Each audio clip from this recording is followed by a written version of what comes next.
तरी या आघाडीवर राहण्याचं ते पत्र म्हटलं म्हणजे सिन्सिअरिटी आहे.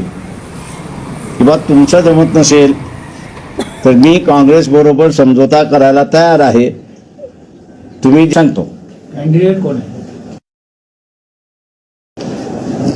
गुलदस्ते ते सध्या नाही, पण शेवटी कसं आहे, पण राज्याचं तुमच्या या भूमिकेमुळे कन्फ्युजन फार आणि तुमच्या प्रामाणिकपणाबद्दलच प्रश्नचिन्ह त्यांना करायचं नाही. आणि मला पाठिंबा द्यावा. मी बीजेपीला आपटून दाखवतो या ठिकाणी. काका त्यांनी 20 वेळा ते लढले त्यांच्या बरोबर आणि बीजेपीला थांबू शकलेले नाहीत. इम्तियाज जलील होऊ शकता का उमेदवार? मी तुम्हाला सांगितलं गुलदस्त्यात आहे.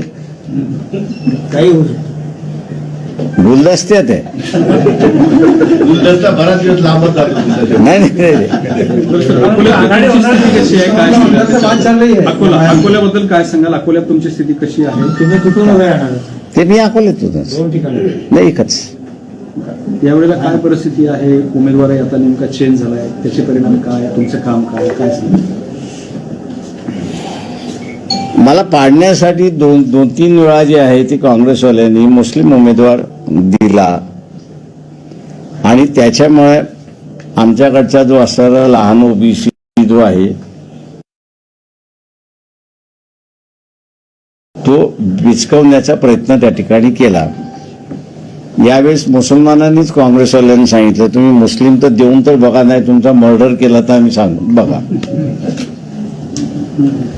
त्याला 4-5 वेळा दंगली झाल्या. ते 4-5 वेळा दंगलीच्या ह्याच्यामध्ये आम्हाला मदत करणारा जो आहे तो वंचित बहुजन आघाडीचा आहे.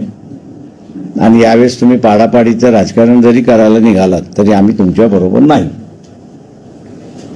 उद्याची बैठक आहे, त्या बैठकीला तुम्ही जाणार आहात का? निमंत्रण आलंय का? कुठली बैठक? महाविकास आघाडीची उद्या बैठक नाही, मला आम्हाला निमंत्रण नाही आहे. उद्याच्या बैठकीचं आम्हाला निमंत्रण. अमरावतीहून लढतायत. तिथल्या लोकांची मागणी आहे. त्याच्यामुळे पक्षामुळे आम्ही असं डिसाईड करू काय करायचं आणि काय नाही. भाईवर तुम्ही आरोप केले फ्रॉड भाई. हा, ते तर आहेच. म्हणून कोर्टामध्ये केस चाललेली आहे. मी नाही दाखल केली आहे, सरकारने दाखल केलेली आहे की नाही 420 आणि फ्रॉडलंट डॉक्युमेंट्स तयार करण्याच्या संदर्भातलं जे गव्हर्नमेंटने केलं ते मी फक्त रिपीट केलं. तुम्ही जरांगे पाटलांना पाठिंबा देता, त्यांचा पाठिंबा मागताय, तो त्यांचा विषय द्यायचा की न द्यायचा. पण तुमचं काही बोलणं झालं नाही, माझं काहीच बोलणं झालं. असं काही शिष्टमंडळ त्याने मागेच जाहीर केलं होतं की आंबेडकरांच्या पाठीमागे उभं राहा म्हणून. ते आमच्या पुरता इश्यू संपला तो. तुमच्या एका जागेला त्यांनी पाठिंबा दिलेला आहे, पण तुम्ही काही शिष्टमंडळ पाठवून अलिखित झालंय, लिखित नाही अशा अर्थाने. असं करारनामा लिखित होत नाही. हे मी नुसतं सजेशन केलं किंवा लोकांना विश्वास वाटावा म्हणून आम्ही बीजेपी बरोबर बसणार नाही. काय बवाल झाला त्याच्यावरती. त्याच्यामुळे आपण ठरवले असं काही ह्या बोलायचं नाही असं. पण जरांगे पाटील यांच्या जवळ इतर पक्षाचे लोक जायला घाबरतात, ते सुद्धा त्यांना हाकलून देतात, मान अपमान करतात. पण तुमच्याबद्दल ते खूप सॉफ्ट आहेत, तुमच्याबद्दल कधीच वाईट बोलत नाही. पण करतात, तुमची स्तुती पण ते करतात. त्यांना तुम्ही विचारा. याचा अर्थ काय जुळलंय काय? मी तुमची तारीफ करतो. चांगला माणूस आहे, आदर करतो, प्रामाणिक आहे, अभ्यास असं तारीफ करत असतात नाही. आवडतं मला असं म्हणतात. चांगलं आहे, आणि तुमची स्वागत आहे. मराठी चांगली क्रिया आहे असं सुद्धा जाहीर केलं. आंबेडकरांनी मागे एकदा स्पष्टच सांगितलं होतं की त्यांची आणि आमची युती होऊ शकते, आगे आगे देखो होता है क्या म्हणून. कोणाबरोबर? जरांगे पाटील त्यांनी तर अगोदर जाहीरच केली ना पाठिंबा. त्याच्यामुळे युतीचा प्रश्न काय राहिला? ते आणि तुम्ही सोबत निवडणुका लढवणार वगैरे अशा स्वरूपात. म्हणजे असं काही नाही आहे, असं नाही. पण विधानसभेसाठी दोघे थांबलाय, लोकसभेत काही बोलायचं नाही म्हणून विधानसभेसाठी थांबलाय दोघे. ते मी आत्ताच तुम्हाला म्हणालो की त्यांना असारा राजकीय संपवण्याच्या दृष्टिकोनातून पूर्ण तयारी झालेली आहे. तेव्हा त्यांना असारा आता जे मिळालेलं आहे ते टिकवायचं असेल तर त्यांना राजकारणामध्ये आल्याशिवाय पर्याय नाही. थँक्यू सगळे. आता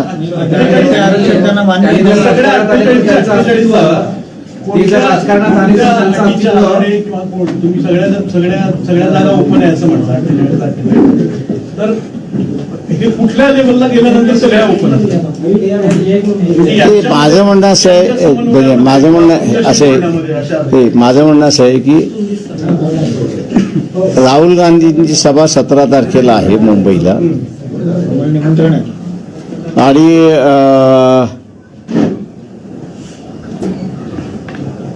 उद्या माझ्या अंदाजानं आचारसंहिता सुरुवात होते अशी माझी माहिती आहे.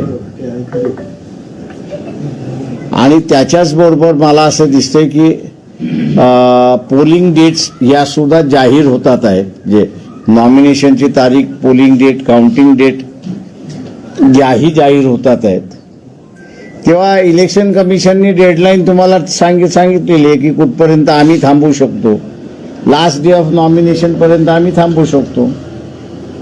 तोपर्यंत यांचं नाही झालं तर मी मगाशी जसं म्हटलं की आम्ही यांच्यापैकी कुठल्या पक्षाबरोबर समझोता करू शकतो याचं आम्ही ऑप्शन हे करणार, वापरणार.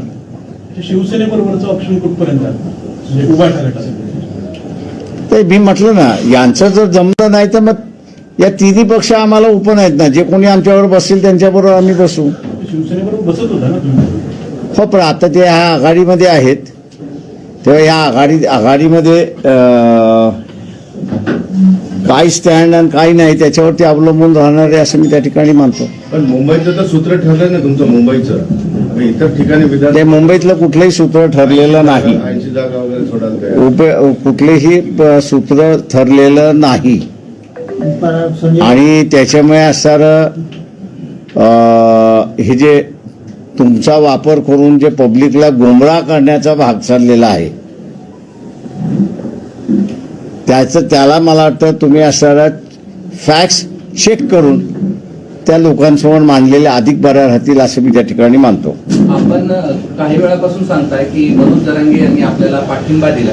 तो राजकीय पाठिंबा दिला तुम्हाला निवडणुकीसाठी की तुम्हाला वैचारिक पाठिंबा दिला? तो आता त्यांना विचारा, मी त्याचं उत्तर नाही देऊ शकत. तुम्ही नजीकच्या काळात जरांगेची भेट घेणार आहे का? तुम्ही किंवा जरांगे तुम्हाला भेटायला येणार मध्ये आहे? उभं राहण्यासाठी आवाहन करतायत, सल्ला देतायत. पण जर त्यांच्या मागचा क्राऊड जो नॉन पॉलिटिकल आहे, सर्वसामान्य ग्रामीण मराठा आहे, तो निवडणुकीमध्ये किंवा उतरले तर उभा राहील का असा एक प्रश्न सातत्याने उपस्थित होतोय.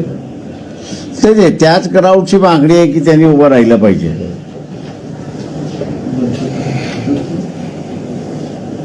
त्याला त्यांच्यामुळे असणारं मिळाले अशी असणारा एक चर्चा आहे. आमचे जे एक्झिस्टिंग लिडरशिप आहे त्यांनी आम्हाला काहीच केलेलं नाही. त्याच्यामुळे हे टिकवायची सुद्धा जबाबदारी ते म्हणतात जरांगे पाटील यांच्याकडे आहे. आता तो टिकवण्याचा मार्ग म्हणजे त्यांना त्या सभागृहामध्ये उपस्थित राहणं आणि त्यांचं सभागृहातलं प्रेझेन्स ज्याला म्हणतो, उपस्थिती जी आहे त्या उरलेल्या सगळ्या मराठा लिडर्सना त्या बिलाला पाठिंबा देणं आणि बिल हे करणं आणि त्याच्यामध्ये वाढ करणं, बदल करणं, अमुक करणं जे आहे ते त्या सभागृहामध्येच होऊ शकतात. राजकारणाचा एवढा दांडगा अनुभव आहे, एक व्यक्ती सभागृहामध्ये त्या सगळ्यांच्या बरोबर लढू शकतो का? एक व्यक्तीने अख्खा महाराष्ट्र हलवला हे तुम्ही विसरलात. आणि एक व्यक्तीने पण त्या भले भले म्हणणाऱ्यांना असारा जावं लागलं. ढोपरावरती आणला अशी परिस्थिती आहे, हे विसरू नका. का शेवटी एक माणूस नाही, तुम्ही जे मास जो आहे त्या मासने सगळ्यांना असणारं झुकवलं अशी परिस्थिती आहे. तुमचा सल्ला ते मानणार नाहीत कारण त्यांना ते 10% आरक्षणच मान्य हा, नाही. ते म्हणतात exactly. मला त्यांची मागणी नाही आहे. हा. हो, माझं म्हणणं असं आहे त्याच्यामध्ये त्यांची मागणी ही आहे की ती आहे. याच्यापेक्षा जो काही आता बदल करायचा आहे किंवा हे बिल जाऊन दुसरं बिल आणायचं असेल तर ते सभागृहच आणू शकते आणि सभागृहामध्येच येऊ शकतं. त्याच्यामुळे त्यांचा प्रेझेन्स हा सगळ्यात महत्वाचा आहे असं मी त्या ठिकाणी मानतोय. तर तुम्ही गेल्या वेळेस भविष्यवाणी केली होती की लोकसभा संपेपर्यंत लष्कराने काही मंदिरं ताब्यात घ्यावी जेणेकरून वातावरण खराब होणार नाही. आता काही भविष्यवाणी आहे का तुमची? माझी काहीच भविष्यवाणी नाही आहे. परिस्थिती आहे ती परिस्थिती बयान करत असतो मी. त्याच्यामुळे असं एकच मंदिरापर्यंत थांबलेलं दिसते आपल्याला. चला, थँक्यू, धन्यवाद. धन्यवाद.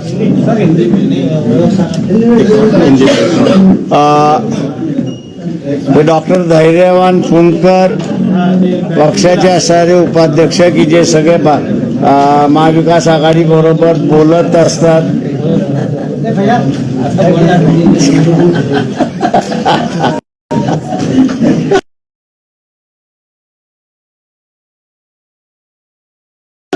सिद्धार्थ मोकळे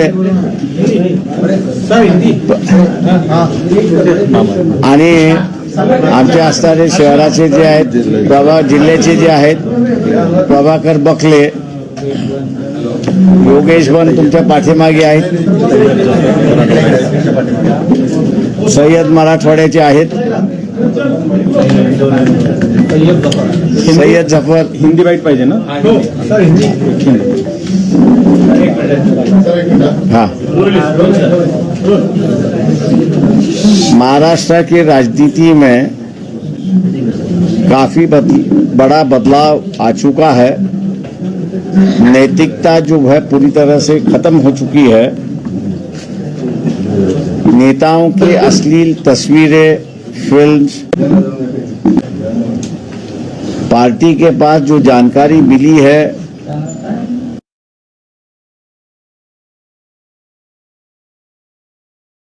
उस जानकारी के आधार पर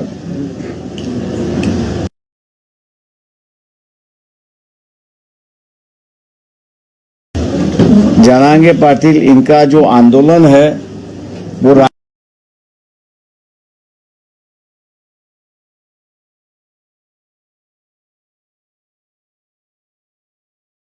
राजनीतिक दलों के काबू में नहीं आ रहा है. ना जरांगे पाटिल उनकी सुन रहे ऐसी एक बात है. इसलिए लोकसभा और विधानसभा चुनाव को नजर में लेते हुए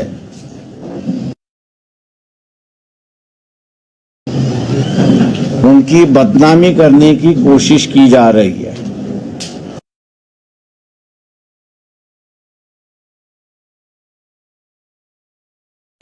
हो सकता है कुछ दिनों में उनको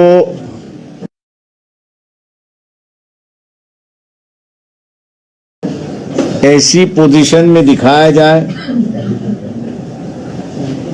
जिस पर कि उसको पूरा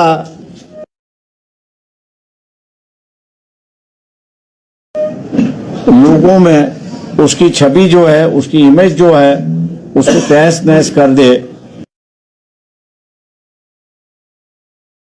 ऐसी राजनीति होने की उम्मीद है, ऐसा मैं मान के चलता हूं.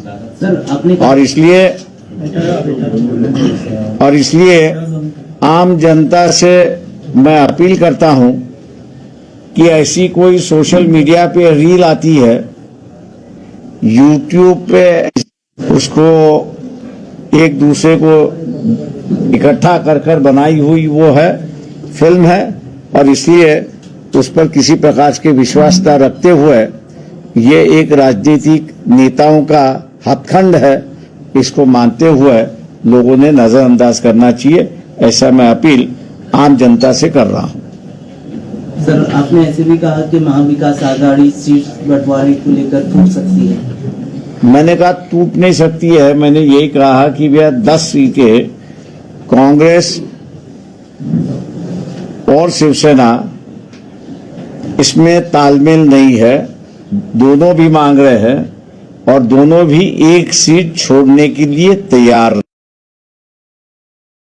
नहीं है. सर, औरंगाबाद दूसरा जो है वो 5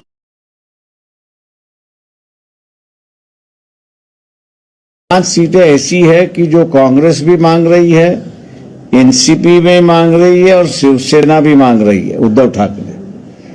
तीनों में से कोई भी एक सीट पर कॉम्प्रोमाइज करने के लिए तैयार नहीं है, एक दूसरे को छोड़ने के लिए तैयार नहीं है. ये आज की हकीकत है और यही सच्चाई है. रही बात वंचित बहुजन आघाड़ी की, देखना ये है कि ये 15 सीटों पर इनका स्टैंड क्या होता है.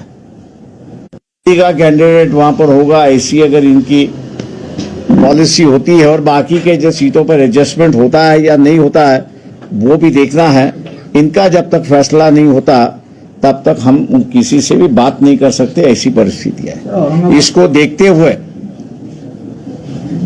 देखते हुए हम लोग ने जो है वो एक पत्र कांग्रेस की यही बात दोहराते हुए कि आपका समझौता ना एनसीपी के साथ हो रहा है, ना शिवसेना उद्धव ठाकरे के साथ में हो रहा है, इसलिए जो सीटें आपने महाविकास आघाड़ी में मांग कर ली है उन सीटों और वंचित बहुजन आघाड़ी इस पर बैठे अपना समझौता करके अपने सीटों का ऐलान करे, ऐसा हम लोग ने उनको लेटर लिखा था। लेकिन अभी तक उनका कोई जवाब यहां पर आया नहीं है। हम उनके जवाब के लिए अपेक्षा करते हैं, वो आए जल्दी ही आ जाएगा और इनके ये जो 15 सीटों का जो मामला है, आपस में ना छोड़ने का जो मामला है, वो जल्दी ही निपटाएंगे, ऐसी हम लोग उम्मीद करते हैं। सर, औरंगाबाद की सीट आपने कहा है गुलदस्ते में है, कहीं ऐसा तो नहीं है कि इम्तियाज जलील उम्मीदवार हो सकते हैं वंचित के? मैं किसी व्यक्ति की बात नहीं करता। सर, अगर महाविकास आघाड़ी से बात नहीं जमी तो आप फिर से एमआईएम और आप एक हो जाओगे?